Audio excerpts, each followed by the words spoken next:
Book 4, Falcon in the Barn, Chapter 26. But what do you know how to use? A pitchfork? Almost 2 weeks later, on the 49th day of planting season, 337, Shem sat down in the big chair behind Colonel Shin's desk with a satisfied sigh. He could see why Thorn snuck over to sit in it whenever the colonel was away. With the lieutenants out on evening patrols, even in the cold of middle planting season, the boys were active again rearranging people's livestock. And Thorn not yet returned from the dinner in Idemia, Sergeant Major Zenas was in charge.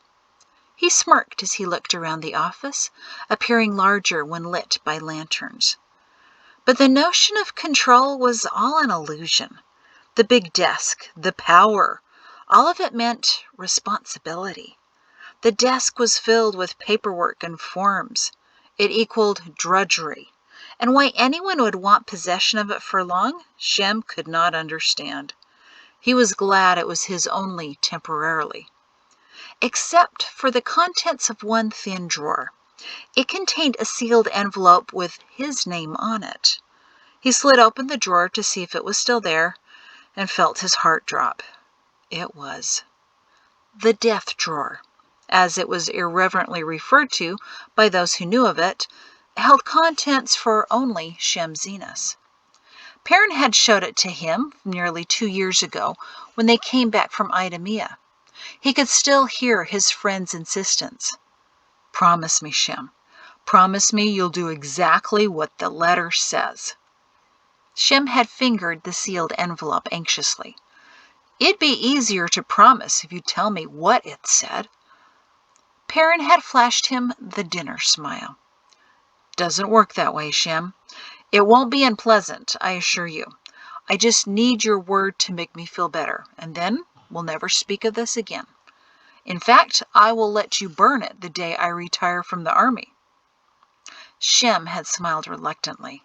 That likely wouldn't be for decades. "All right, Perrin. I promise I'll carry out your last request. Now, promise me something."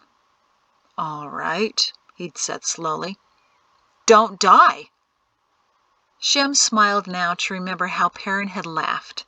Then right after that, the crate arrived with his father's sword, and Perrin didn't laugh again for almost another year. But now, yet another year later, the world was right again. Better than right. He grinned as he slid shut the drawer. He leaned back in the chair and started to lift a boot to place on top of the desk when he heard footsteps coming up the stairs. He quickly put down his foot and resumed a more commanding position. A soldier came to the open door. "Sir, Captain Thorne's on his way. He just rode into the stables." "Thank you, Staff Sergeant. You and the sergeant out there know what to do." "Yes, sir," he saluted, closed the door, and Shem heard him take a chair in the outer office. He chose those men, strapping, experienced, and fearless, specifically for tonight.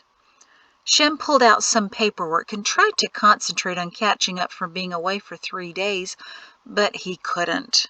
He was sure the captain would be bounding upstairs in just a few minutes, and then Shem would give him the news. No one wanted to let Deck do it, even though he was determined. During the wedding dinner, his intentions became known when Roran Jordan laughingly asked what Thorn thought about the marriage. There were nearly as many uniforms in Mount Seen as there were down in Idemia that night.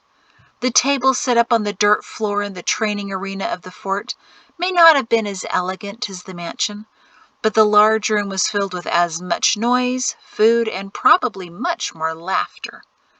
And no dancing. Colonel's orders. "Thorn doesn't know about the wedding," Perrin had told Jordan. "Hardly anyone in Edge and no one in Idemia knows." "So how are you going to break it to him?" Lieutenant Colonel Jordan asked Perrin. "He's not," Deckett said firmly. "I'm going to talk to him when we get back. It's my wedding, my wife, my responsibility." Jordan shook his head. "It'll also be your burial, next week in Edge. My schedule can't accommodate that, Mr. Brighter." The slap shook most of the dishes on the long table. He's right, Deckett, said Colonel Karna. Don't make Jatesy a widow before she's 18. Deckett was insulted. I can take care of this. Lieutenant Colonel Fod leaned over to him from his seat at the table. You don't understand men like Thorn, or men like his father. Captain Thorn knows how to use a sword, and quite well. But what do you know how to use? A pitchfork? Deckett didn't appreciate the sniggers of the officers, and Shem was glad that he didn't bring up that he'd had a lesson in using a pitchfork. Perrin had confided to Shem that his future son-in-law was quite useless as a soldier, but one of his many redeeming qualities was that he knew how to raise an amazingly juicy and tender steak. At least Perrin didn't laugh. He didn't even smile. Deck, I appreciate your desire to handle Lemuel Thorn, Perrin told him. But he's not as stable as you. He won't just talk. He has an impulsiveness that's dangerous. Jatesy fidgeted and worried next to her new husband. Deck covered his bride's hand with his. I know all about Thorn's impulsiveness, sir. That's why I want to take care of him. No, Perrin said so decisively that Deckett shrank back a little. Rector Young, who had traveled down to witness the wedding, leaned over from his seat further along the table. Deckett, listen to the officers. They know a bit more about the captain than you do. Deck's rector, sitting next to Young, nodded in agreement. But Deck's Uncle Holling, his Aunt Lilla, and Cousin Atlee looked nervously, as they had all day, at the men in dress uniforms bedecked with medals and patches and sharpened blades. I want the job to tell Thorn, Jordan grinned and slapped. I've got a sword, and I'd love to see the look on his face when... I'll do it, Shem had interrupted. Thorn and I have an understanding. Jatesy and Deck nodded at Shem. So did Perrin. Mari eyed the three of them, sensing that she was missing something. Besides, Shem added, the colonel won't let me stay in Mount Scene longer than tomorrow. He thinks someone will take over the fort if one of us isn't there. Jordan pointed a teasing finger at Colonel Shem. He's just upset about being the only one not promoted. I told you, Shin, I'm working on making you a general. Why do you think we all boycotted the dinner even after our special invitations? Mrs. Jordan whispered loudly across the table to Mari. It's because Gary's afraid to dance. Because you knew you'd eat better here, Eltana, Colonel Shin replied, winking at Mrs. Jordan. Gary Jordan gave his wife an irate elbow nudge, but his eyes were smiling. Besides, Perrin had said, it'll be good for Captain Thorn to take all the praise for last year's offensive. Give him some confidence. Help cushion the blow to come. Shem now sat in the command office, staring at the same piece of paper he pulled out 5 minutes ago, wondering how that blow would be taken. A variety of scenarios played through his mind, and a variety of responses as well. That's why he needed the strongest sergeants of the fort waiting outside. Boots trotting up the stairs had a familiar gait to them. He took a deep breath when he heard the knock, knock, knock, knock, knock. Perrin was right.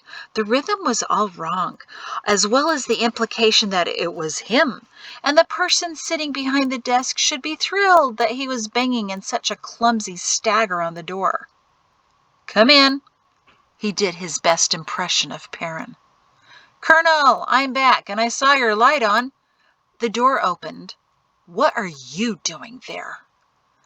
Shem spread his hands out in front of him and put on a big smile. Being in charge until you return, of course. Have a good time in Idemia, Captain? Lemuel Thorn walked into the office and came up to the desk, clearly not pleased to see Shem. Yes, he said shortly. Where's the colonel? Shem gestured for Thorn to sit down in the chair. Thorn's brow furrowed in worry. Shem shook his head, then gestured again to the chair. He's out on a trip with the family. He actually went somewhere? He said he never likes to leave the fort. Where'd he go? Thorne slowly sat down. Mount Scene. Jordan's been wanting him to come down for some time now, and Shem stopped. He had to be honest. As much as he despised Lemuel, he still found himself pitying him just a bit. He was still young, still inexperienced, and still hopeful. Also still a presumptuous idiot and a loathsome oaf, but still. Shem sighed and leaned forward on the desk in what he hoped was a kindly manner. Captain, Lemuel, the Shin family went to Mount Scene for Jatesie's wedding. She married Deckett Brighter 2 days ago. He has family there, and when he saw Thorne's reaction, the words just came out. Boy, I'm sorry. The color had drained out of Lemuel's face. He looked as if he was going to be sick, and his chest heaved up and down. Brighter? He has the Fort Farm. Shem gestured to the window. His parents died from the pox, and he came and took it over during weeding season last year. Judging by the stunned look on his face, Thorne obviously had no idea there was anyone else but him. Jatesie married a mere farmer? What did he do to her? He leaped to his feet. Why such the rush? What did he do? Shem stood up and gently pushed Thorne back down. Sit down, sit down. Deckett didn't do anything to her. He's not that kind of a man. Shem's meaning was very clear, and he challenged Thorne to meet his eyes. Thorne refused, but stared at a corner, his jaw clenching. There was nothing sudden about the wedding, Shem told him. It's been planned for almost 3 moons. They'd been courting since weeding season when she was working on the farm. Lemuel, I'm sorry, but Jatesie loves him. Somehow you're going to have to deal with that and find a way to let her go. Thorne's chin began to tremble, and he shifted in the chair as if the seat were suddenly infested with biting ants. That's not what was supposed to happen, he yelled. Something came unhinged in the captain, and he jumped to his feet again, blindly swinging his fist. Shem had expected this, and already dodged out of the way so that Thorne's fist connected with the wall behind him, embedding itself in the splintered wood. The captain yelled a complete list of swear words, a few of which, Shem concluded, must have been new that he picked up in Idemia. Sure that Thorne's situation was not about to let him deliver any new punches, Shem shook his head in sympathy as Lemuel writhed in pain. He opened the door. Staff Sergeant, would you please go get Dr. Frenulum? Captain Thorne is not well again. As the sergeant ran down the stairs, sheathing the sword he wasn't going to need, Shem regarded Thorne with genuine pity.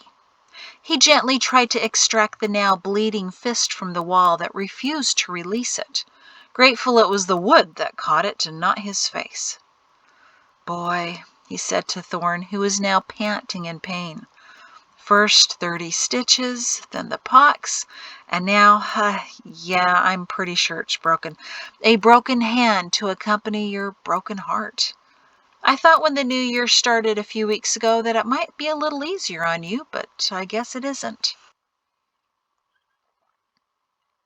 When Thorne's eyes opened the next morning, he knew exactly where he was. The surgery wing. He might as well have all of his belongings from his quarters moved there, considering how often he found himself there. He glanced down at his right hand, wrapped extensively with bandages and strips of wood to keep it immobile, and cursed quietly that he didn't use his left hand instead to try to hit Zenas. Riding back to Idemia was now going to be painful in many aspects.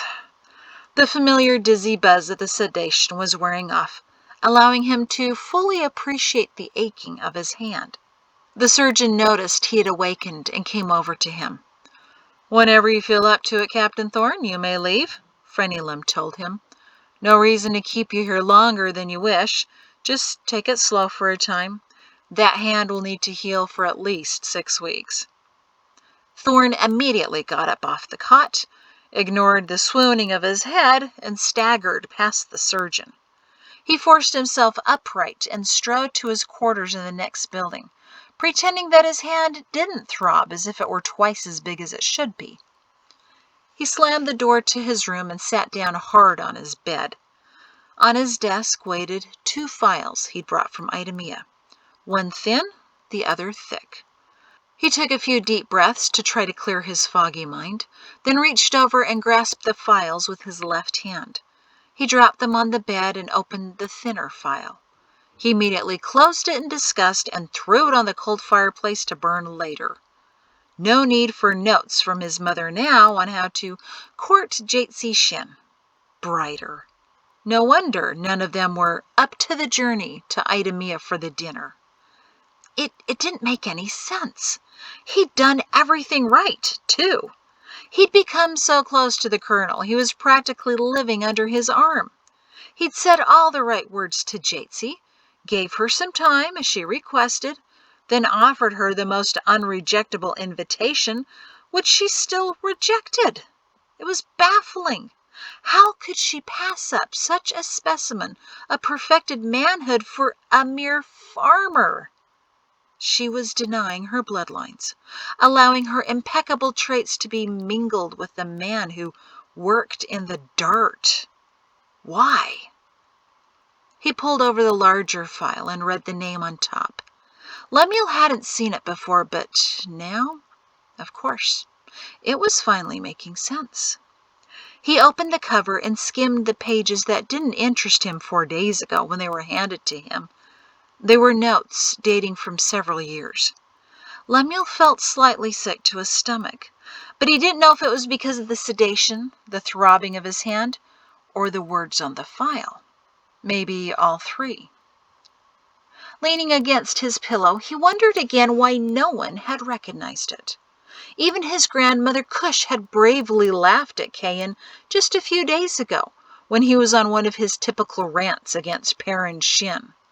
Lemuel had tried to think of ways to defend his colonel. Having been with him for almost 2 years, Lemuel could see qualities in Colonel Shin that were lacking in his father and grandfather. Hearing his father go on irately about Colonel Shin tore at Lemuel's gut. But he didn't know how to defend Shin without having his father consider him a traitor. It didn't matter that they were all in the same army. His grandmother had finally spoken up. "Now, Cain, don't go placing all the blame on Perrin that they didn't come to the dinner," she had said with a casual wave and a forced chuckle. "It wasn't his handwriting on the message that came from Edge. It was hers. Someday you'll understand. A man may look at the scenery, but it's his wife who tells him what he sees. No married man ever has as much power as he thinks he does." That didn't necessarily apply to Cain and Ursula Thorne, but it certainly seemed to in other marriages. Lemuel looked again at the name on the cover of the file, written in Gadaman's hand, with notes underneath from Genève, and considered more recent events. How she showed up at the camp the morning after the offensive. How Perrin was so angry that he pulled her into the forest. As Fod had helped Lemuel out of the tent, he saw them disappear into the trees, so desperate the colonel was to get his wife out of the way. Yet still she stayed. And there were incidents nearly every day. Perrin always had time to see her when she came to the office, even after he turned others away. He never wanted to be late for dinner, sometimes leaving before all the business was finished, promising to do it in the morning. If she could influence even the way he worked when she wasn't around, what kind of control did she maintain over him at home? Lemuel shook his head in sympathy. What kind of a man could Shin be without her manipulation? And how much did she sway Jatsi? He'd seen his mother and grandmother nattering.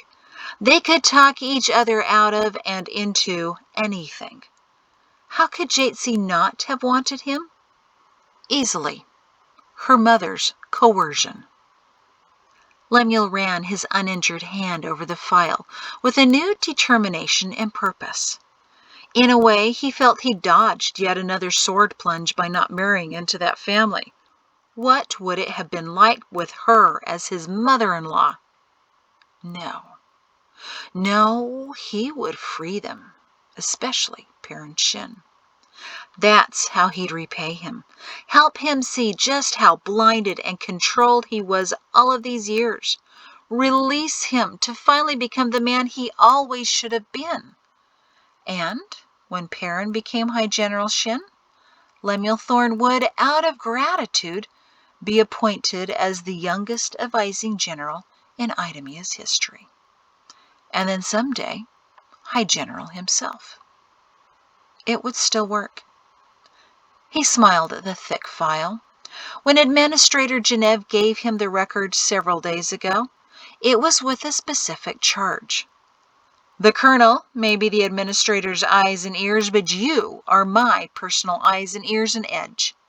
Find out the truth, and we can bring Colonel Shin home to Idamia where he belongs. He's not the real problem. It's always been her. This will be the greatest challenge of your young career. Should you succeed here, many more opportunities will open up for you. Situations and knowledge that you have no idea about.